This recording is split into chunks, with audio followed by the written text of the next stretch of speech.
May mga kulungan sa mundo na hindi na kailangan ng mga rehas para ikulong ang mga preso dahil minsan ang mismong lokasyon na nito ang tunay na bantay. Ang kulungan na tinutukoy ko ay mga isla sa gitna ng dagat, mga lugar na puro yelo at kagubatan. May iba pa na napapalibutan pa ng malamig na tubig at matinding init. At kahit makalabas ka sa selda, hindi ibig sabihin na malaya ka na. Dahil sa mga lugar na ito, ang kalikasan mismo ang pinakakalaban mo. Pero ang tanong, saan ito matatagpuan? At ano ang itsura nito? At sino-sinong tao ang mga nakakulong dito? At bakit dito sila kinukulong? At yan ang ating aalamin. Pero bago natin simulan ang talakayan, ay hihingi lang sana ako sa iyo ng isang like at pakisubscribe na rin ang ating channel. Napakalaking tulong na nito sa aming mga content creator. Kaya naman simulan na natin. Number 10 ay ang Chateau d'If sa France. Sa unang tingin, mukha lang itong ordinaryong lumang fortress sa gitna ng dagat malapit sa Marseille. Pero ayon sa historical records ng France, ginawa ito noong 16th century bilang military fortress para bantayan ang lungsod laban sa mga pag-atake mula sa dagat. Pero habang tumatagal, napansin ng gobyerno ang isang bagay. Napakahirap tumakas o umalis mula rito. Napapalibutan kasi ito ng dagat at malalakas na alon. Kahit tanaw mo ang syudad mula sa isla, hindi ibig sabihin na maaabot mo yun ng buhay. Dahil dito ginamit ang fortress bilang kulungan sa loob ng maraming taon. Dito ikinulong noon ang mga political prisoners, religious prisoners, at mga taong gustong patahimikin ng gobyerno. At iba-iba raw ang trato sa tao dito depende sa estado ng buhay. Kapag mayaman ka, maaari kang mapunta sa mas maayos na kwarto sa itaas ng fortress. May konting hangin at liwanag. Pero kapag ordinaryong preso ka lang, kadalasan sa mas mababang bahagi ka inilalagay. At doon nagsisimula ang totoong hirap. Madilim ang selda, makipot, at palaging basa ang dingding dahil malapit sa dagat. At minsan, maliit lang ang butas na pinapasukan ng hangin. Kaya naman may mga preso noon dito na hirap ng mabuhay. Hanggang ngayon, tourist attraction na ang fortress. Pero kapag nakita mo ang lawak ng dagat sa paligid, may isip mo agad kung bakit halos imposibleng makatakas noon. Dahil kahit marunong kang lumangoy, hindi ibig sabihin na makakarating ka ng buhay sa mainland. Number 9 naman sa listahan natin ay ang Goliutok sa Croatia. Kung ang unang prison ay nasa maliit na isla na may fortress, ito namang susunod ay halos malaking batuhan lang sa gitna ng dagat. Halos walang puno rito, walang lilim, at sobrang init tuwing summer. Ayon sa historical records mula sa dating Yugoslavia, ginamit ang Goliutok bilang political prison noong panahon ng Cold War matapos magkaroon ng alitan sina Yugoslav leader Josip Broz Tito at Soviet leader Joseph Stalin. Maraming taong pinaghinalaang sumusuporta sa Soviet Union ang ipinadala rito. At ayon sa mga testimonya ng dating prisoners, hindi lang pisikal na hirap ang problema sa isla. Pati isip ng mga preso sinisira rin. Kapag may bagong pasok o mano noon, pinapadaan siya sa hanay ng ibang inmates habang sinisigawan, tinutulak o minsan ay binubugbog. At kapag pumalag ka, posible ka ring maparusahan. Ginawa raw ito para mawalan ng tiwala ang mga preso sa isa't isa. Para walang tunay na pagkakaibigan, walang kakampi, walang mapagsasabihan. Bukod dito, pinagtatrabaho rin sila sa ilalim ng matinding init ng araw. Dahil halos walang puno sa isla, diretso sa katawan ang sikat ng araw buong araw. Mainit na nga ang panahon, limitado pa ang fresh water. Kaya para sa maraming dating preso, hindi lang katawan ang napapagod doon, pati isip. At iyon ang mas delikado. Sa loob ng mahabang panahon, kakaunti lang din ang nakakaalam sa totoong nangyayari sa isla. May mga pamilya noon na hindi alam kung nasaan talaga ang kanilang mga kamag-anak. Pagkatapos magsara ang prison noong 1989, naiwan na lang doon ang mga sirang gusali at abandonadong istruktura. Hanggang ngayon makikita pa rin sa isla ang mga lumang pader, kalawangin na bakal at mga gusaling unti-unti nang sinisira ng panahon. At kapag tiningnan mo ito ngayon, mahirap isipin na may mga taong minsang nabuhay doon araw-araw habang napapalibutan lang ng bato, init at dagat. Kaya sa kasaysayan ng mga prison sa mundo, may mga lugar na hindi naging nakakatakot dahil sa dami ng gwardya o kapal ng pader. Naging nakakatakot sila dahil sa lokasyon mismo. Dahil minsan, ang pinakamahirap takasan ay hindi ang selda, kundi ang lugar na kinalalagyan mo. Number 8, Bastøy Prison sa Norway. Kapag narinig mo ang salitang prison, malamang ang unang may isip mo ay matataas na pader, barbed wire, armadong guards, at mga selda na bakal ang pintuan.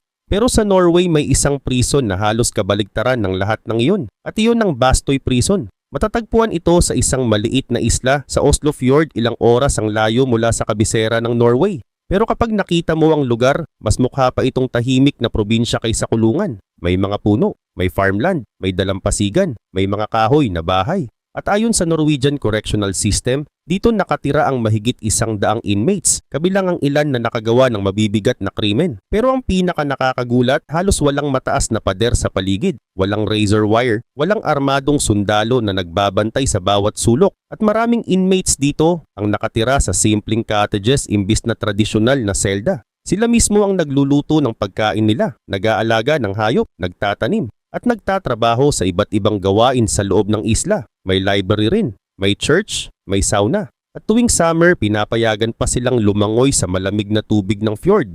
Sa unang tingin, parang imposible itong paniwalaan. Dahil para sa maraming tao, ang prison ay dapat lugar ng parusa. Pero iba ang paniniwala ng Norway pagdating sa sistema nila. Ayon sa Norwegian Justice System, ang goal daw ng prison ay hindi lang parusahan ng tao, kundi tulungan din silang magbago bago bumalik sa lipunan. Ang tawag dito ay restorative justice. Ang idea, kapag trinato raw ng mas maayos ang inmates at tinuruan silang mamuhay ng normal ulit, mas mababa ang posibilidad na bumalik sila sa krimen pagkatapos makalaya. At ayon sa mga ulat tungkol sa Bastoy Prison, mababa nga raw ang recidivism rate o bilang ng mga dating preso na gumagawa ulit ng krimen pagkatapos makalaya kumpara sa maraming bansa. Pero hindi ibig sabihin nito na madaling tumakas mula rito. Dahil kahit walang matataas na pader, isa pa rin itong isla, napapalibutan ng malamig na tubig, malayo sa mainland. At ayon sa ilang reports, may mga nagtangka na ring tumakas noon gamit ang bangka o paglangoy.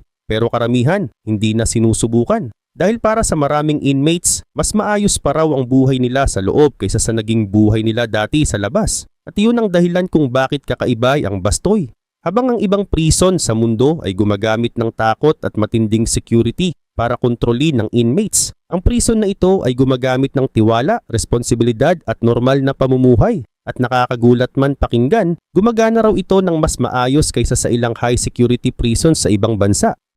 Number 7, Ushuaia Prison sa Argentina. Kung ang Bastoy Prison ay mukhang tahimik na isla, ang susunod namang prison ay parang nasa dulo mismo ng mundo. Sa pinakatimog na bahagi ng South America, malapit sa nagyeyelong dagat at kabundukan ng Tierra del Fuego, itinayo noon ng Argentina ang isa sa pinakamalalayong prison sa Western Hemisphere. Ito ang Ushuaia Prison. Ayon sa historical records ng Argentina, nagsimulang itayo ang prison noong early 1900s bilang bahagi ng plano ng gobyerno na palayuin ang mga dangerous criminals mula sa malalaking lungsod. At talagang malayo ito, libu-libong kilometro ang layo mula Buenos Aires. Noong panahong iyon, mabagal pa ang biyahe at limitado ang komunikasyon. Kaya kapag ipinadala ka rito bilang preso, parang halos tuluyan ka ng nahiwalay sa normal na mundo. Ang paligid ng prison ay puro malamig na bundok, kagubatan, yelo, at malalakas na hangin mula sa Beagle Channel. Tuwing winter, bumabagsak ng husto ang temperatura at madalas magkaroon ng snowstorm. Kaya kahit makatakas ka sa mismong prison, isa pa ring malaking problema ang kalikasan. Dahil saan ka pupunta, napakalayo ng kabihasnan at napakalamig ng paligid. Ginamit din ng Argentina ang mga preso bilang labor force noon. Sila ang tumulong gumawa ng mga kalsada, magputol ng kahoy at magtayo ng ilang bahagi ng bayan ng Ushuaia. Sa madaling salita, ang prison mismo ang isa sa mga dahilan kung bakit nabuo ang lungsod sa lugar na iyon. Habang lumalaki ang prison, unti-unti ring dumami ang guards, workers at mga pamilya na lumipat sa paligid nito. At kalaunan, naging mahalagang lungsod ang Ushuaia sa southern Argentina. Pero para sa mga preso noon, napakahirap ng buhay doon. Mabigat ang trabaho, sobrang lamig ng panahon, at napakalayo nila sa kanilang pamilya. May mga pagkakataon noon na inaabot ng ilang linggo bago makarating ang sulat o balita mula sa ibang lugar. At dahil mahal at mahirap ang biyahe, kakaunti lang ang nakakadalaw. Pagsapit ng 1947, isinara rin ang prison dahil sa pagbabago ng penal policies ng Argentina at sa kondisyon ng pasilidad. Pagkatapos nito, ginamit ang lugar bilang naval facility bago kalaunang ginawang museum. Hanggang ngayon makikita pa rin doon ang mga lumang selda, bakal na higaan, makikitid na hallway at makakapal na pader na minsang pinagkulungan ng mga inmates sa pinakadulong bahagi ng South America. At hanggang ngayon, tinatawag pa rin ng marami ang Ushuaia bilang the end of the world. Dahil kapag narating mo ang lugar na yon, pakiramdam mo talaga na parang wala nang kasunod pa. Number 6, Port Arthur sa Tasmania. May isang prison noon na halos hindi na kailangan ng napakaraming pader para pigilan ng mga preso. Dahil ang mismong lokasyon nito ang tunay na security system. Matatagpuan ang Port Arthur sa Tasmania, Australia. Hindi ito nasa hiwalay na isla pero halos ganun na rin ang sitwasyon nito dahil nakakabit lang ito sa mainland gamit ang isang napakanipis na bahagi ng lupa na tinatawag na Eagle Hawk Neck. At ayon sa historical records ng Australia, sa pinakamakitid na bahagi nito halos 30 meters lang ang lapad. Ibig sabihin iyon lang ang pangunahing daanan palabas. Kaya noong 1800s, nakita ito ng British colonial authorities bilang perpektong lugar para sa isang high security penal settlement. Dahil kung makokontrol nila ang maliit na daanang yon, halos imposible nang makatakas ang mga preso. At yun nga ang ginawa nila. Ayon sa mga historical accounts, naglagay noon ng sunod-sunod na guard dogs sa Eagle Hawk Neck. Nakatali ang mga ito sa magkakatabing pwesto para bantayan ang buong lapad ng daanan lalo na tuwing gabi. Kaya kung may convict na susubok tumakas gamit ang lupa, kailangan muna niyang lampasan ang linya ng mababangis na aso. At kung susubukan naman niyang dumaan sa tubig, isa na namang problema iyon. Sobrang lamig ng dagat sa paligid. At ayon sa mga ulat noon, marami ring naniniwalang may mga shark sa karagatan malapit sa peninsula. Kahit walang malinaw na ebidensya na sadyang naglagay roon ng sharks ang authorities. Pero sapat na ang takot at lamig ng tubig para pigilan ng karamihan. Dahil dito, naging isa ang Port Arthur sa pinakamahigpit na prison settlements sa British Empire. Nung gumagana pa ito mula 1833, ipinapadala rito ang mga convicts na nakagawa ulit ng krimen matapos nang maipadala sa Australia mula Britain. Sa madaling salita, kahit kriminal na sila dati, nagkaroon pa sila ng panibagong kaso kaya lalo silang pinarusahan. At hindi maliit ang lugar na ito noon. May church, may hospital, may shipyard, may mga pagawaan. At sa kasagsagan nito, mahigit 1,000 convicts ang nasa settlement. Pero ang pinakamatinding bahagi ng prison ay hindi lang ang security, kundi ang paraan kung paano nila kinokontrol ang isip ng inmates. Ayon sa historical reports, gumagamit noon ang prison ng tinatawag na separate system. Ibig sabihin madalas mag-isa lang sa selda ang inmate at bawal silang makipag-usap sa isa't isa. Kapag inilalabas naman sila, may mga pagkakataon noon na pinagsusuot sila ng hood para hindi nila makita ang ibang prisoners at para hindi rin sila makita. Ginawa ito para sirain ang komunikasyon at maiwasan ang samahan ng inmates. Hindi lang katawan ang gusto nilang kontrolin, pati isip. At kahit maraming taon na ang lumipas, may isang kwento pa ring madalas ikinukwento tungkol sa Port Arthur. Ayon sa mga lumang reports, may isang convict umano na gumawa ng costume na parang kangaroo gamit ang animal hides. Ang plano niya magkunwaring tunay na kangaroo para makalusot sa guard dog sa Eagle Hawk Neck. Pero hindi raw naloko ang mga aso, kaya mabilis ding nabigo ang pagtakas. Ngayon isa ng UNESCO World Heritage Site ang Port Arthur. Wala na ang mga aso. Tahimik na ang lugar. Pero nandoon pa rin ang mga lumang prison buildings, makikitid na selda at ang makitid na bahagi ng Eagle Hawk Neck na minsang naging isa sa pinakamahirap takasang lugar sa Australia. Number 5, White Swan Prison sa Russia. Kung ang Port Arthur ay napapalibutan ng dagat at makitid na daanan, ang susunod namang prison ay napapalibutan ng yelo, malamig na lawa at napakalawak na kagubatan. Sa hilagang bahagi ng Russia may isang prison facility na kilala bilang White Swan. Ayon sa reports tungkol sa Russian penal system, dito inilalagay ang ilan sa pinakadelikadong inmates sa bansa. Matatagpuan ito sa isang maliit na isla sa gitna ng lawa, daan-daang kilometro mula Moscow. At depende sa season, bangka o nagyeyelong kalsada lang ang paraan para makarating doon. Tuwing winter, sobrang baba ng temperatura sa lugar. Umaabot umano ito sa minus 30 degrees Celsius. Nagiging yelo ang lawa. At ang paligid ay puro makapal na kagubatan na halos walang tao. Kaya kahit makatakas ka sa mismong prison, hindi ibig sabihin na ligtas ka na agad. Dahil ang susunod mong haharapin ay matinding lamig, kagubatan at napakalayong distansya mula sa kabihasnan. Ayon sa mga ulat tungkol sa prison, mahigpit din ang sistema sa loob. Mahabang oras ang ginugugol ng inmates sa kanilang selda araw-araw. Kontrolado ang paggalaw. At limitado rin ang family visits. May mga reports din na kapag inililipat ang inmates sa loob ng facility, pinapayuko sila habang nakalagay ang kamay sa likod para maiwasan ang direktang pakikipagharap sa ibang prisoners. At ayon sa ilang paliwanag, dito raw nanggaling ang pangalang White Swan dahil kahawig umano ng leeg ng swan ang postura nilang nakayuko habang naglalakad. Hindi rin ito tulad ng ibang sikat na prison sa movies o documentaries. Tahimik lang itong nakatayo sa gitna ng malamig na lugar sa Russia. Walang tourist attraction, walang dramatic na design, Pero iyon mismo ang dahilan kung bakit nakakatakot ang lugar. Dahil hindi nito kailangang magmukhang nakakatakot. Sapat na ang lokasyon nito. Ang lawa ang unang harang, ang kagubatan ang pangalawa, at ang matinding lamig ng Russia ang isa pang dahilan kung bakit napakahirap makatakas mula rito.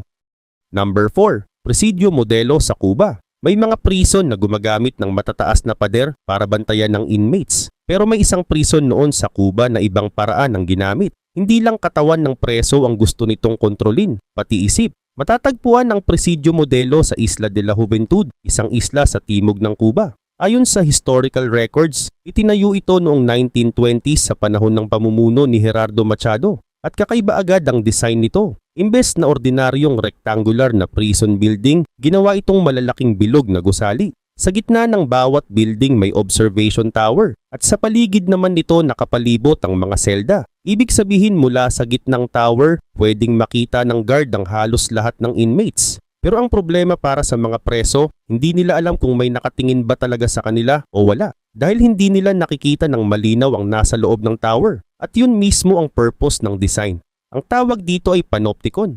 Isang concept na unang ipinaliwanag ng English philosopher na si Jeremy Bentham noong 1700s. Simple lang ang ideya. Kapag hindi alam ng isang tao kung pinapanood siya, mapipilitan siyang kumilos na parang may bantay palagi. Kaya kahit walang guard sa harap mo mismo, pakiramdam mo bantayado ka pa rin. At ayon sa maraming historians, malaking psychological pressure iyon sa inmates. Dahil hindi lang selda ang kalaban nila, pati sarili nilang isip. Sa kasagsagan ng prison na ito, libu-libong inmates ang nakakulong sa loob ng mga bilog na gusali. At dahil nasa isla ito, mahirap din makatakas. Napapalibutan ng dagat ang buong lugar kaya dagdag harang pa iyon laban sa mga prisoners. Isa rin sa pinakakilalang inmates dito noon ay si Fidel Castro. Nakulong siya rito matapos ang nabigong pag-atake sa Moncada Barracks noong 1953. At ayon sa ilang historical accounts, habang nakakulong siya sa Presidio Modelo, ipinagpatuloy niya ang pagbuo ng kanyang political movement na kalaunan ay naging bahagi ng Cuban Revolution. At iyon ang isa sa mga pinaka-ironic na bahagi ng kasaysayan ng prison na ito. Dahil ang prison na ginawa para kontrolin ang mga kalaban ng gobyerno, naging isa rin sa mga lugar kung saan mas lalong nabuo ang isang revolusyon na kalaunang nagpabagsak sa dating pamahalaan. Pagsapit ng 1967, isinara rin ang Presidio Modelo. Hanggang ngayon nakatayo pa rin ang ilan sa mga lumang gusali bilang historical site sa Cuba. At kapag nakita mo ang design nito mula sa taas, madaling maintindihan kung bakit kakaiba ang prison na ito. Hindi ito ginawa para lang ikulong ang tao. Ginawa ito para iparamdam sa inmates na parang may matang laging nakatingin sa kanila, kahit wala naman silang nakikitang bantay. Number 3, Robben Island sa South Africa. Kung ang Presidio Modelo ay nakakatakot dahil sa psychological surveillance, ang susunod namang prison ay nakakatakot dahil sa isolation. Sa dagat malapit sa Cape Town may maliit na isla na ginamit bilang lugar ng pagkakakulong sa loob ng daan-daang taon. Ito ang Robben Island. Noong panahon ng Dutch colonies, British rule at apartheid government ng South Africa, maraming tao ang ipinadala rito bilang prisoners o exiles. Kasama rito ang political prisoners, criminals at maging mga taong may sakit noon tulad ng leprosy. Pero ang pinakakilalang inmate na nakulong dito ay si Nelson Mandela. Ayon sa historical records, dumating si Mandela sa Robben Island noong 1964 matapos siyang mahatulan ng South African government dahil sa mga aktibidad laban sa apartheid system. At doon siya nanatili ng maraming taon. Maliit lang ang kanyang selda, manipis na higaan lang ang nasa sahig, may maliit na bintana at simpleng balde lang ang ginagamit na toilet. Sa araw naman, nagtatrabaho siya kasama ng ibang political prisoners sa isang limestone quarry. Ayon sa mga reports tungkol sa kanyang imprisonment, sobrang tindi ng liwanag na tumatama sa puting limestone sa quarry, kaya naapektuhan ang kanyang mga mata habang tumatagal. At hanggang sa pagtanda niya, sensitibo pa rin siya sa malalakas na camera flash. Bukod sa hirap ng prison conditions, malaking problema rin ang lokasyon ng isla. Malamig ang tubig sa pagitan ng Robben Island at mainland South Africa. Malalakas din ang agos, kaya napakahirap makatakas gamit lang ang paglangoy. At ayon sa historical accounts, walang kilalang successful escape mula sa isla. Pero ang mas mabigat para sa maraming inmates ay hindi lang ang distansya, kundi ang pakiramdam na parang napakalayo nila sa kalayaan. Tanaw nila minsan ang mainland mula sa isla, pero hindi nila ito marating. At iyon ang isa sa mga dahilan kung bakit naging simbolo ng isolation ng Robben Island noong panahon ng apartheid.